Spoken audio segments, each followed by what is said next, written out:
Dear student of class 8, आज हम आपकी हिंदी की पाठ्य पुस्तक वसंत से दूसरा पाठ पढ़ेंगे जिसका नाम है लाख की चूड़ियाँ।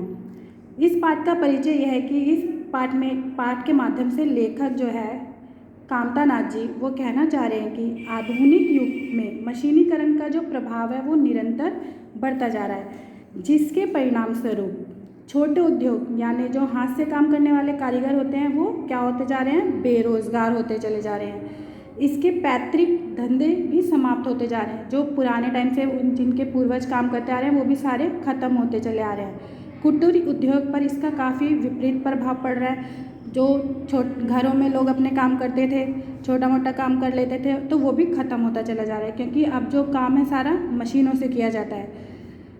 तो इस पाठ में यही बताया गया है। तो आइए हम पढ़ते हैं पाठ 2। सारे गांव में बदलू मुझे सबसे अच्छा आदमी लगता था क्योंकि वह मुझसे सुंदर सुंदर लाख की गोलियां बनाकर देता था। मुझे अपने मामा के गांव जाने का सबसे बड़ा चाव यही था कि जब भी मैं वहां से लौटता था तो मेरे पास ढेर सारी गोलियां होती, रंग बिरंगी गोलियां जो किसी भी बच्चे का मन मोह ले। वैसे तो मेरे मामा के गांव का होने के कारण मुझे बदलू को बदलू मामा कहना चाहिए था, परंतु मैं उसे बदलू मामा न कहकर बदलू काका कहा करता था, जैसा कि गांव के सभी बच्चे उसे कहा करते थे। बदलू का मकान कुछ ऊंचे पर बना था। मकान के सामने बड़ा सा सहन था जिसमें एक पुराना नीम का वृक्ष था, नीम का पेड़ था। उसी के नीचे बैठकर बदलू अपना काम किया करता था। बगल में भट्टी दहकती रहती जिसमें वह लाख पिघलाया करता था। लाख एक तरह की धातु होती है जिसको पिघलाकर वो चूड़ियाँ बनाता था। सामने एक लकड़ी की चौखट पड़ी रहती जिस पर लाख के मुलायम होने पर वह उसे सलाख के समान पतला करके चूड़ी का आकार देता। पास में 4-6 विभिन्न आकार की बेलनानुमा मुंगेरियाँ रखी होती जो आगे से कुछ पतली और पीछे से मोटी होती। लाख की चूड़ी का आकार देकर वह उन्हें मुंगेरियों पर चढ़ाकर गोल और चिकना बनाता और तब एक एक कर पूरे हाथ की चूड़ियाँ बना चुकने के पश्चात वह उन पर रंग करता। बदलू यह कार्य सदा ही एक मछिए पर बैठकर किया करता था। मछिया होता है एक छोटा सा खटोला जिसको बोलते हैं, जो बहुत ही पुरानी थी। बगल में ही उसका हुक्का रखा रहता जिसे वह बीच बीच में पीता रहता। गांव में मेरा दोपहर का समय अधिकतर बदलू के पास बीतता। वह मुझे लला कहा करता और मेरे पहुंचते ही मेरे लिए तुरंत एक मछिया मंगा देता। मैं घंटों बैठे बैठे उसे इस प्रकार चूड़ियाँ बनाते देखता रहता। लगभग रोज ही वह 4-6 जोड़े चूड़ियाँ बनाता।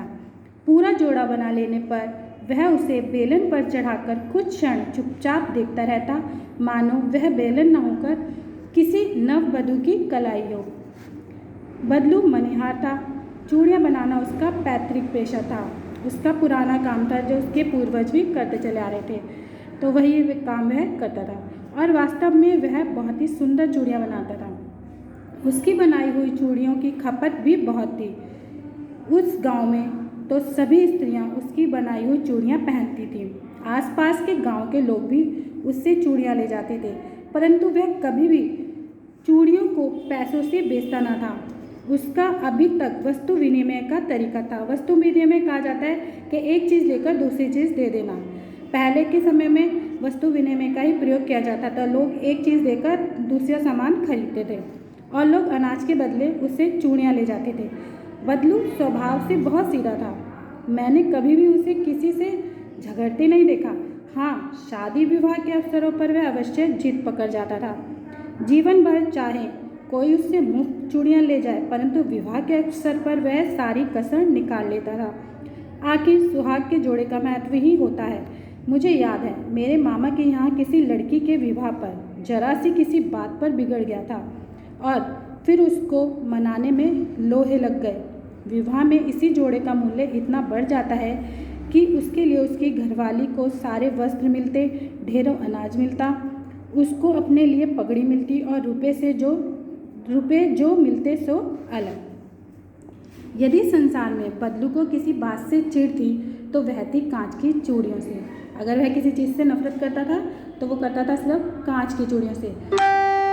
यदि किसी भी स्त्री के हाथों में से कांच की चूड़ियाँ दिख जाती तो वह अंदर ही अंदर कुढ़ उठता था और कभी कभी तो 2-4 बातें भी सुना देता था। मुझसे तो वह घंटों बातें किया करता, कभी मेरी पढ़ाई के बारे में पूछता, कभी मेरे घर के बारे में और कभी यूं ही शहर के जीवन के बारे में। मैं उससे कहता कि शहर में सब कांच की चूड़ियाँ पहनते हैं तो वह उत्तर देता, शहर की बात और है लला, वहाँ तो सभी कुछ होता है। वहाँ तो औरतें अपने मर्द का हाथ पकड़कर सड़कों पर घूमती भी हैं और फिर उनकी कलाइयाँ नाजुक होती हैं ना। लाख की चूड़ियाँ पहनने तो मोच ना आ जाए। कभी कभी बदलू मेरी अच्छी खासी खातिर भी करता। जिन दिनों उसकी गाय के दूध होता वह सदा मेरे लिए मलाई बचाकर रखता और आम की फसल में तो मैं रोज ही उसके यहाँ से 2-4 आम खा आता। परंतु इन सब बातों के अतिरिक्त जिस कारण वह मुझे अच्छा लगता था वह यह था कि लगभग रोज ही वह मेरे लिए 1-2 गोलियाँ बना देता। मैं बहुधा हर गर्मी की छुट्टी में अपने मामा के यहाँ जाता और 1-8 महीने वहाँ रहकर स्कूल के खुलने समय तक वापस आ जाता। परंतु 2-3 बार ही मैं अपने मामा के यहाँ गया होऊंगा। तभी मेरे पिता की एक दूर के शहर में बदली हो गई और एक लंबी अवधि तक मैं अपने मामा के ना जा सका। तब लगभग 8-10 वर्ष के बाद जब मैं वहाँ गया तो इतना बड़ा हो चुका था कि लाख की गोलियों में मेरी रुचि नहीं रह गई थी। अतः गांव में होते हुए भी कई दिनों तक मुझे बदलू का ध्यान न आया। इसी बीच मैंने देखा कि गांव में लगभग सभी स्त्रियां कांच की चूड़ियां पहने हैं। विरले ही हाथों में मैंने लाख की चूड़ियां देखी। तब एक दिन सहसा मुझे बदलू का ध्यान हो आया। बात यह हुई कि बरसात में मेरे मामा की छोटी लड़की आंगन में फिसल कर गिर पड़ी और उसके हाथ की कांच की चूड़ी टूटकर उसके कलाई में घुस गई और उससे खून बहने लगा। मेरे मामा उस समय घर पर ना थे, मुझे ही उसकी मरहम पट्टी करनी पड़ी। तभी सहसा मुझे बदलू का ध्यान हो आया और मैंने सोचा कि उससे मिलाऊं। अतः शाम को मैं घूमते घूमते उसके घर चला गया। बदलू वहीं चबूतरे पर नीम के नीचे एक खाट पर लेटा था। नमस्ते बदलू काका, मैंने कहा। नमस्ते भैया, उसने मेरी नमस्ते का उत्तर दिया और उठकर खाट पर बैठ गया। परंतु उसने मुझे पहचाना नहीं और देर तक मेरी ओर निहारता रहा। मैं हूँ जनार्दन काका, आपके पास से मैं गोलियां बनवा कर ले जाता था, मैंने अपने परिचय दिया। बदलू फिर भी चुप रहा, मानो वह अपने स्मृति पटल पर अतीत के चित्र उतार रहा हो। मतलब कि वह सोचने लग गया अपने के अतीत में कि जनार्दन कौन है, ये उसको याद करने लग गया। तब वह एकदम बोल पड़ा, आओ आओ लला बैठो। उसे अचानक याद आया तो उसने उसको बोला, आओ आओ लला बैठो, बहुत दिनों बाद गाँव आए। हाँ, इधर आना नहीं हो सका काका, मैंने चारपाई पर बैठते हुए उत्तर दिया। कुछ देर फिर शांति रही। मैंने इधर उधर दृष्टि दौड़ाई, ना तो उसकी मच्छियाँ ही नजर आई थी ना भट्टी। आजकल काम नहीं करते काका, मैंने पूछा। नहीं लला, काम तो कई साल से बंद है। मेरी बनाई हुई चूड़ियाँ कोई पूछे तब तो। गांव गांव में कांच का प्रचार हो रहा है बहुत। वह कुछ देर चुप रहा, फिर बोला, मशीन युग है ना लला, आजकल सब काम मशीन से होता है। खेत भी मशीन से जोते जाते हैं और फिर जो सुंदरता कांच की चूड़ियों में होती है लाख की में कहाँ संभव है। लेकिन कांच बड़ा खतरनाक होता है, बड़ी जल्दी टूट जाता है, मैंने कहा। नाजुक तो फिर होता ही है लला। कहते कहते उसकी खांसी आ गई और वह देर तक खांसता रहा। मुझे लगा उसे दम आए। अवस्था के साथ साथ उसका शरीर ढल चुका था। उसके हाथों पर माथों पर नसें उभर आई थी। जाने कैसे उसने मेरी शंका भांप ली और बोला, दमा नहीं है मुझे, फसली खांसी है, यही 1-2 महीने से आ रही है, 10-15 दिन में ठीक हो जाएगी। मैं चुप रहा। मुझे लगा उसके अंदर कोई बहुत ही बड़ी व्यथा छिपी है। मैं देर तक सोचता रहा कि इस मशीन युग में इतने कितने हाथ काट दिए। कुछ देर फिर शांति रही और जो मुझे अच्छी नहीं लगी। आम की फसल अब कैसी है काका? कुछ देर पश्चात मैंने बात का विषय बदलते हुए पूछा। अच्छी है लला, बहुत अच्छी है, उसने लहकर उत्तर दिया और अंदर अपनी बेटी को आवाज़ दी। अरे रज्जो, लला के लिए आम तो ले आ। फिर मेरी और मुखातिब होकर बोला, माफ़ करना लला, तुम्हें आम खिलाना भूल गया था। नहीं नहीं काका, आम तो इस साल बहुत खाए हैं।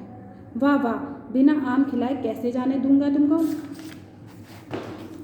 मैं चुप हो गया। मुझे वे दिन याद आ गए जब वह मेरे लिए मलाई बचा कर रखता था। गाय तो अच्छी है ना काका? मैंने पूछा। गाय कहाँ है लला, 2 साल हुए बेच दी, कहाँ से खिलाता। इतने में रज्जोस की बेटी अंदर से एक डलिया में ढेर से आम ले आई। डलिया मतलब टोकरी में ढेर से आम ले आई। यह तो बहुत है काका, इतने कहाँ खा पाऊँगा, मैंने कहा। वाह वाह, वह हंस पड़ा। शहरी ठहरे ना, मैं तुम्हारी उम्र का था तो इसके चौगने आम एक बखत में खा जाता था। बखत मीन्स समय में, एक ही टाइम में। आप लोगों की बात और है, मैंने उत्तर दिया। अच्छा बेटी, लला को 4-5 आम छाँट कर दो, सिंदूरी वाले देना। देखो लला कैसे हैं, इसी साल यह पेड़ तैयार हुआ है। रज्जो ने 4-5 आम अंजलि में लेकर मेरी ओर बढ़ा दिए।